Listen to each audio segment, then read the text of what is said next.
Okay, so how are the designs, the design process going for you guys? You making some progress? I'm done. Are you done? Okay. And we're DRC and LBS clean? Yeah. Oh, okay, on top of it. How about, let me ask, did everyone get accounts set up over here? So we got everyone's accounts. Right, I sent Tom an email about the Mentor Graphics installation. And is he on vacation or something? Someone's telling me he was on vacation this week. Tom's on vacation this week. Frank is here. What's that? Frank is here. Yeah, but I don't think Frank, right? I don't think Frank will do the install. I think we have to get Tom. So we may, that's unfortunate timing. So we're probably gonna have to wait a week. Is anybody you're in serious issues, you have any serious issues, right? Yeah, there's nothing I can do that's unfortunately departmental file space and I won't have permission. You should be able to, I don't think there's any limit on the disk space. So you could download the Mentor Graphics tools into your home directory and then create the installation right in your home directory on your account on the department server here. And just like now you're actually copying the PDK over. You can also do the installation for Mentor Graphics too in your own personal branch of your home file system. And then that would solve the problem of you being able to use these machines until I can get Frank to get because ideally it would be nice just to install it once. But the Mentor Graphics caliber stuff, I don't think it's terribly large, so it shouldn't be too much. I think it's just a zip file. Excuse me. Has anybody done a DU or D on how big the Mentor Graphics that IXL installation is? I'd be surprised if it's more than a couple gig.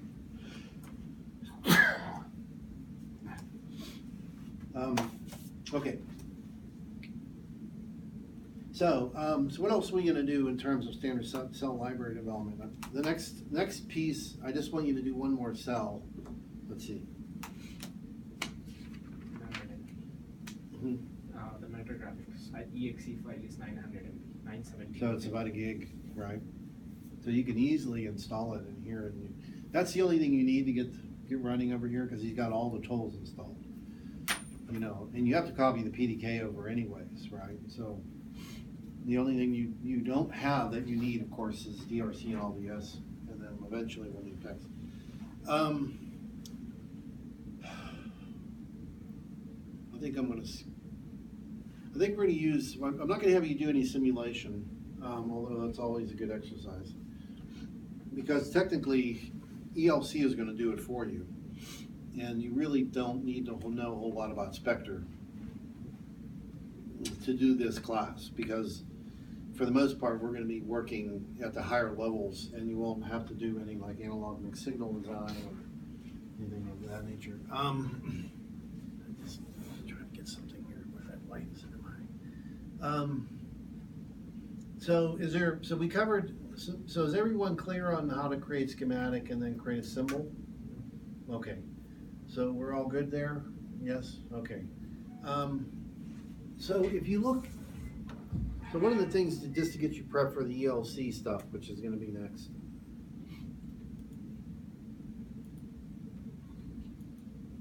Hopefully I have this. Show more categories. So ELC is going to require that you give it an extracted view. So there's the one tool that you haven't yet used from Calibre is called PEX, which is parasitic extraction, PEX. Okay, so how do you go about that? The way to do that is, the first thing you need to do is you need to create a design that has an instance of each of your standard cells. And I think I might have that here.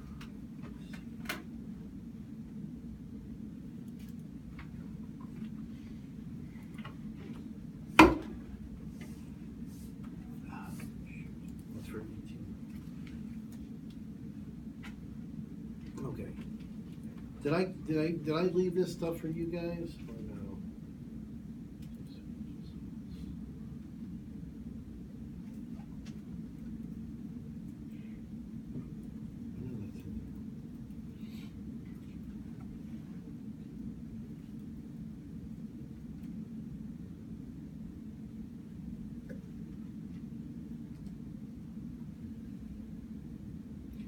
I thought it was in here, and it's not.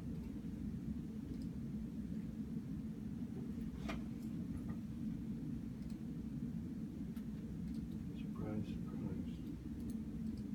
Oh.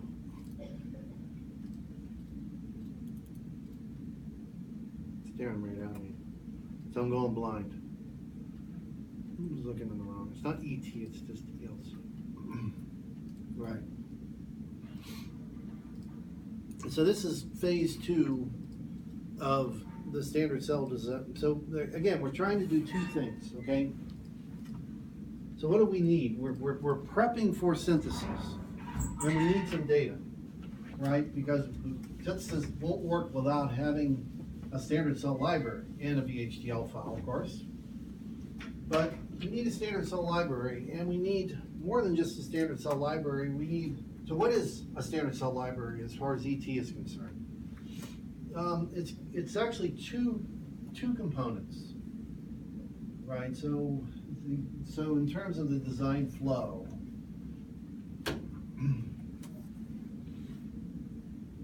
so we use Virtuoso. We'll put boxes around the tools to design standard cell layouts. Okay, and then we use the mentor tools to do ERC and LBS.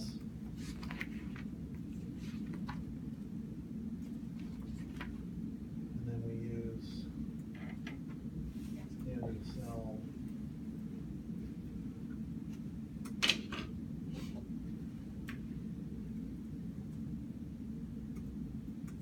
schematics.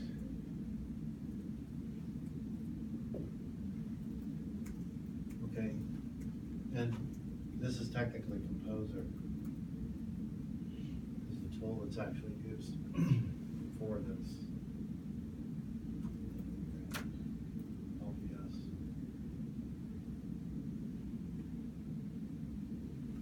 Okay, so that's what we've done so far. So where does this get us? Well, not very far yet. So what we need to do is then we need to take these standard cells, and then we need to do 2 things to them.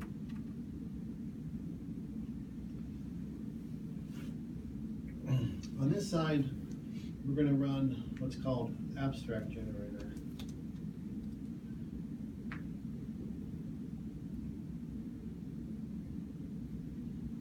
And this is actually going to be a tool called abstract.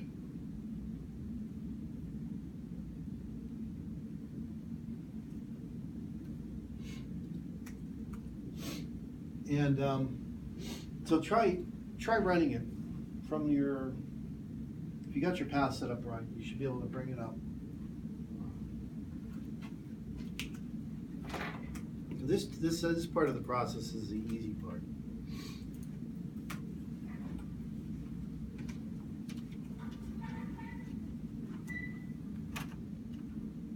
And run it from the same directory that you're running Virtuoso in.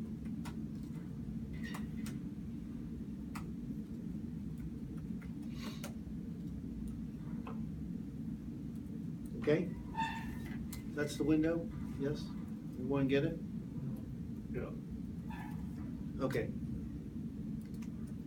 So what you do is essentially abstract runs independently of Virtuoso, but it uses the same database. So you want to open the library, you go to the file library command and then open, okay?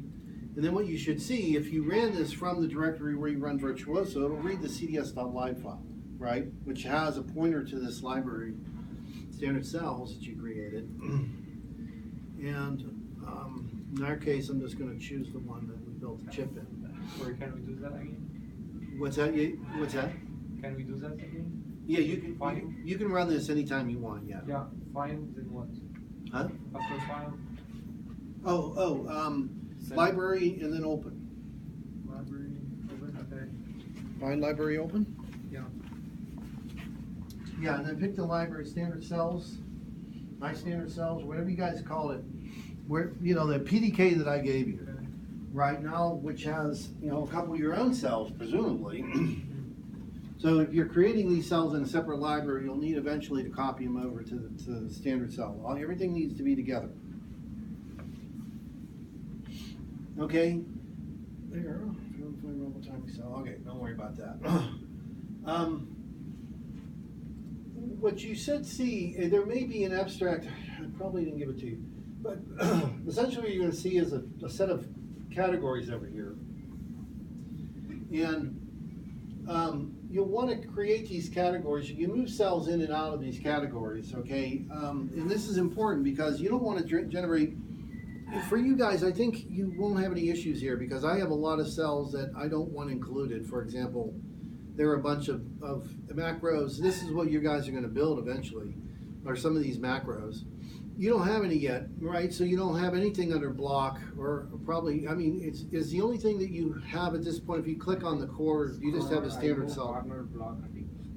You only have 5 categories. You have 5 categories. You can create your own, by the way. You can create your own by just going to File, or bins rather, Add. You can add a bin. And this is just a way, all this is a mechanism for you to create different categories of cells. Right, and then the tool will, of course, when you generate abstracts, you really want to just, look, in this class, all we're going to do is generate abstracts for the standard cells. But technically, I could build a subcomponent, and I'd want to maybe use that subcomponent in a synthesis flow that uses the entire multiplier or an entire adder, right? In which case, I'd want to generate an abstract of this bigger unit, right? But we're not going to do that in here. We're going to focus really at level 1. Which is, we have a set of standard cells, we're going to create abstract views, and then we're going to generate the entire macro that we want to build, right, out of those primitives, right? And instead of trying to create macros and then include macros in a bigger synthesis flow for like a chip. We're not going to do the step 2. But that doesn't mean other people don't. I mean, these are commercial tools, so they're going to be set up to do just about anything anybody would want to do. And it gets pretty complicated actually for larger macros, but for standard cells it's actually fairly simple. You want to make sure though that you keep, in the, only in your case you only have standard cells because that's all I gave you. But the cells that show up in this, let's see. I see some gates here I don't think should be in here, and I'm wondering what the heck they're doing in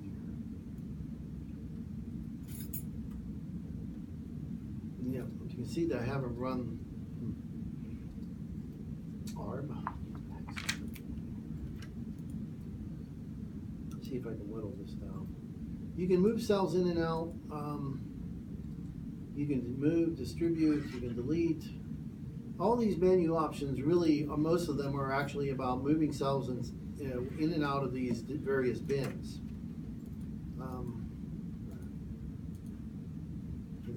I'm just puzzled about why this is not set up. But there should have been a category here.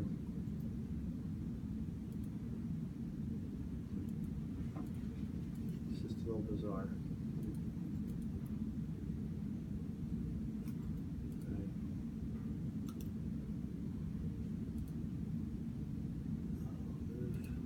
So if you click, and then maybe this is a good video you guys see this. Let's say I want to move these cells out of this category because I don't want to generate abstracts for these arbiter things. So I'm going to go and move them into the ignore bin. Ignore, of course, means what it means. It means that don't generate abstracts. So you want to just keep in this list of the cells that I gave you. If you don't have them in the core, then you should add them. You said that you guys have what, core, IO, corner, and block, right? That's it. Do you have an ignore category? Yeah, Okay, you have ignore.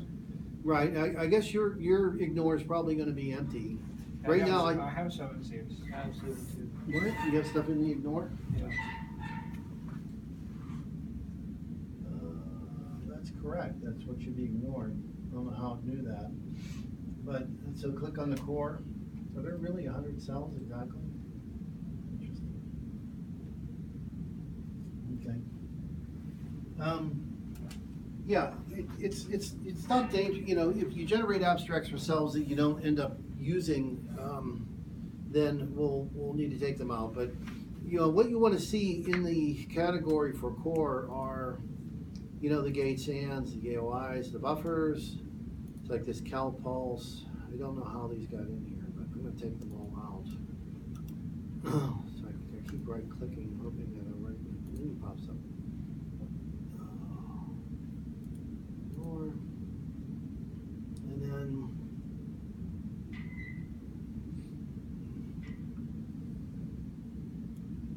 you can see the ones that aren't supposed to be here because they haven't been, you know, I don't know how they got added. Something changed, someone changed this because I didn't have it set up this way.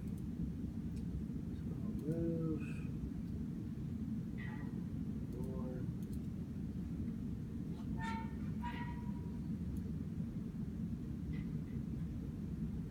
Well, it's going to take a while to fix all this. Let's see, can I do this without fixing it? Problem is that I'm going to try to do some of this. It's going to come back with an error. What do you know other things? Cells move.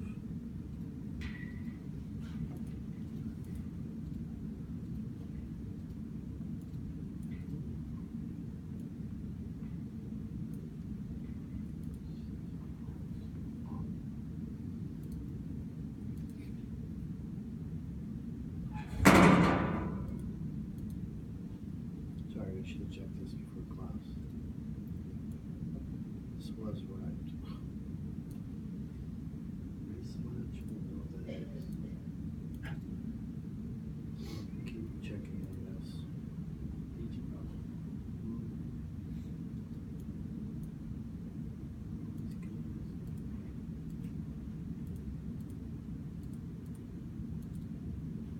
Okay.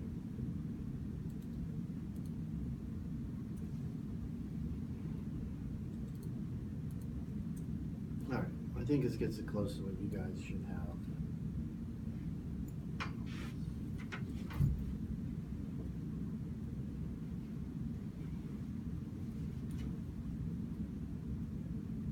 PG. Oh, that's passkey. Sorry, some of these don't belong. Some of that looks like we generated abstracts before, but we shouldn't have them in here. I'm trying to do this so that it doesn't fail when I run it.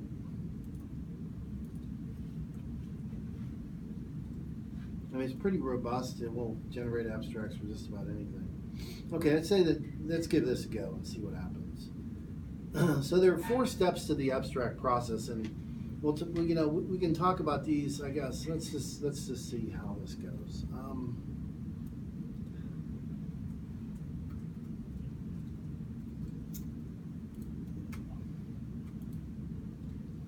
Okay. Maybe that's why they were in there. Anyway, you have to select, I think you have to select the cells that you want. In fact, until you actually select something, if you're over here, oh, that stays great. Okay, maybe I made it right and it's happy.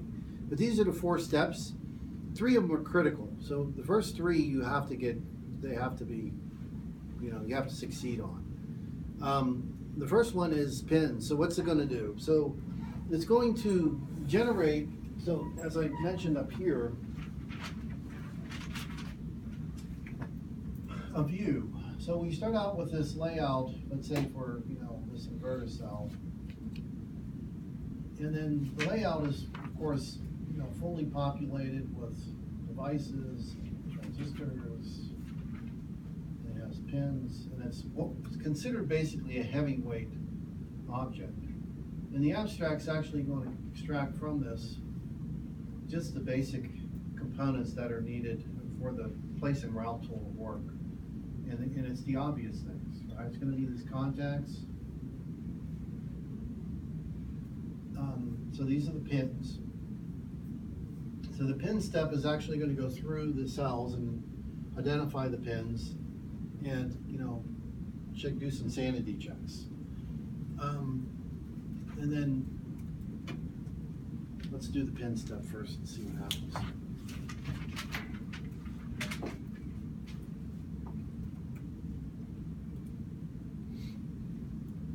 Right, and so this is kind of ominous looking, but for the most part, you can leave it, because in addition to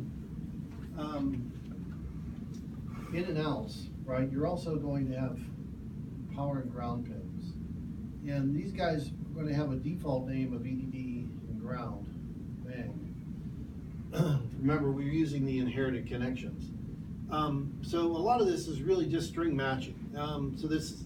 The strings that you see here are like grep style strings that will allow strings like VDD and then the bang, some options, anything that has a pattern, a naming pattern that matches, what's in the string. If you're familiar with grep, right, will be interpreted as a VDD and ground signal.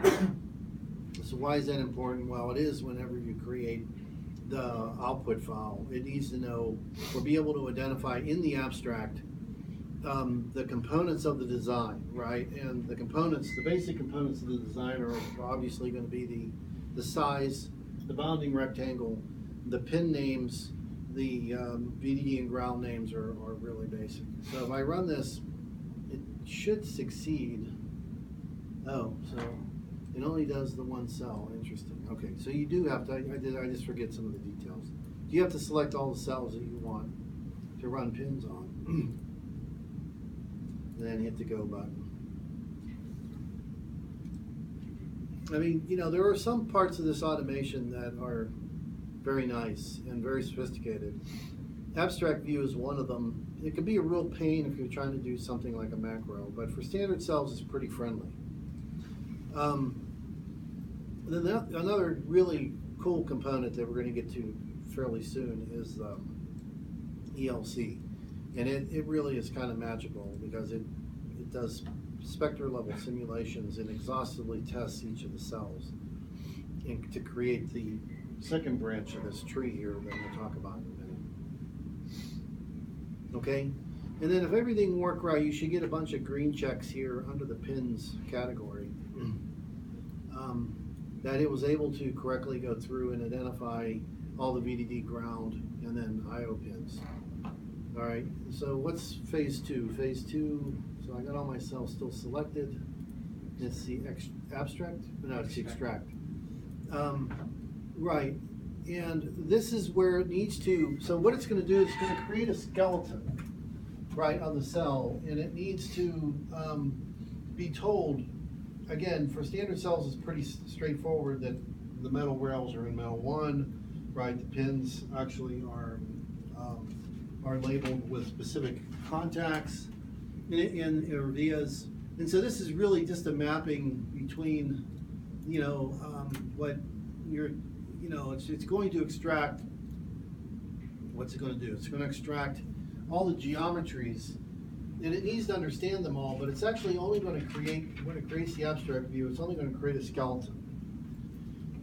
So again, you don't need to understand a lot about what most of this configuration information is for macros. And because macros have what? Well, they have the basic structures that standard cells do, but they also have channels that you might want to keep clear to allow routing to go across them. Right, unlike standard cells, which tend to be very bare bones, macros can actually be a lot more complex and require special treatment. So if you do this, then let me know if anyone gets a fail. But you should be able to get successes here, and you should be able to do this with your cells too now. Right, you can create your abstract. Have you done this? Yeah. So you created your abstract views already? No, I'm running. Oh, you're running it now. Okay. I have some problems with the pins. Oh, you have a pin error? Yeah.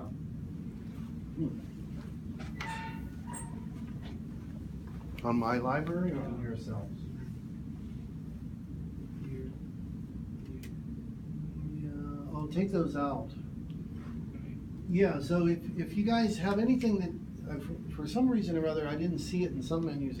Everything? So you should only have, right, so anything has PG or the power grid wiring, we'll get to that, that's coming up, but ignore those, anything that has PG in the name. If you look at, you guys should look through some of the cells that are there and become familiar with them, right? It's your library, right? You know, and it's not a big one, so you can actually look at them. But, you know, I gave you some things beyond just the standard cells that you need for synthesis. I also gave you like a towel that you'll use to create a power grid over top of the cells. It's already sort of dimensioned to overlay, you know, once the cells are flipped and placed, you can actually then, so that, you know, the macro will be created, well, with the synthesis tool will create the power grid, and I'll show you how all that happens. We have a tickle script that will do it. But then you typically have to wire a metal power grid around the macro, because the tool is only going to synthesize the macro, but you got to put the macro somewhere. I mean, you put it in a chip layout, right? And so this power grid is actually useful once we get to the chip level. You know, I want to expose you guys to some of the chip level stuff too. I mean, you know, this is where most of the failures occur, actually. You know, synthesis tools actually do a good job of creating something that's actually will work. And what, you know, where students typically screw up is in connecting, you know, using Virtuoso to sort of wire over to the macro. You screw up things, right? And one of the easy things to do is short out the power grid with signals and so on. So, you know, I got into a habit a long time ago of sort of building a towel that I then just create a mosaic of these towels, and it creates basically a power grid over the whole design, right? And once you have that in place, you can then use the routing tool, you know, the ham routing. You do some ham routing, and you can actually then use LBS to catch any of the shorts. But, you know, I found that, you know, getting the power grid down early is actually a good thing, even though it tends to clutter up the layout. So anything that has X's, take it out. Click on it and add it to the, you know, go to the bin cells menu, move, right? You guys just saw me do this, right? Move it out and then move it into the ignore bin. And you may be able to, like I say, it looks like, I forgot this, but it looks like it doesn't matter what you have. So here's what's going to happen. This is what I remember. You select what it is that you want to run the steps on, but when you write this file, we're going to write out a technology file that the synthesis tool is going to use. And when you do that, it's going to then include all the cells that are actually in a given category. Right, and the selection thing only is applicable for the steps, you know. And so you want to create or make sure that only the standard cells are actually included in this core category for that reason. Okay, and then the last step is actually going to create the abstract that you can actually look at. We're going to go back to Virtuoso here in a minute. This actually is going to create the database viewable version of it. Right, so you can actually see it, and then, believe it or not, when you bring your design, when we get done with this class at the end, you bring your design back in from Encounter, it will only have abstract views, and so it will then use these skeleton views to populate the design in Virtuoso. And then we'll have a menu option that we run that will actually then replace all the abstract views with the full-blown standard cells, and then boom, now you have a complete layout. And then you can run the final DRC and LVS sign-off steps, right, where you actually are now checking the whole layout. Encounter is going to do some DRC and LVS checking for you as you run it. Encounter is a synthesis tool, right? So as you run it, it will do these checks. But it won't have the guts of the cells, so it won't be able to actually check to make sure there's no problems inside the cells. If you've done a good job when you designed your library, you ran LVS and DRC, you know, consistently, and you made sure all of your schematics were correct, right, then this final sign-off step, actually, I've never seen it fail. You know, the only time it fails is if you have a problem in your original standard cell library. So the third step is generating the abstract view. And again, there's lots of options, and we've actually played with a lot of these, but they don't seem to make a whole lot of difference. And you get into problems, you go back and you start looking for solutions, and you end up exploring some of these options.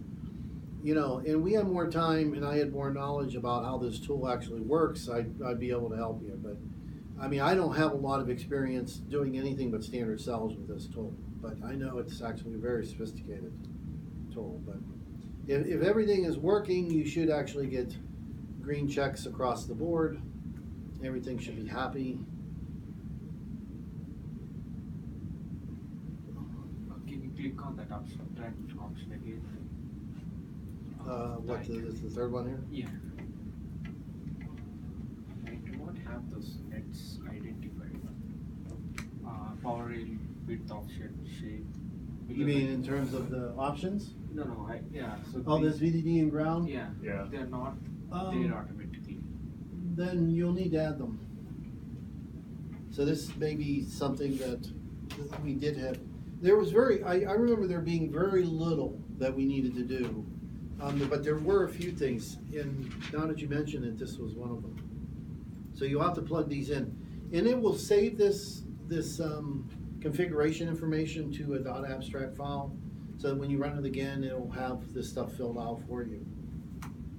I think it does it automatically, but it may be a file save. Once I close this, we'll check. Did everyone get those? Okay, you'll need these. Abstract? Yeah, it's in the last step. And I'll go back to the other two menus. I thought there was one other place where I needed to create something. Had to do with poly. I'll have to check. I think it's in the previous step.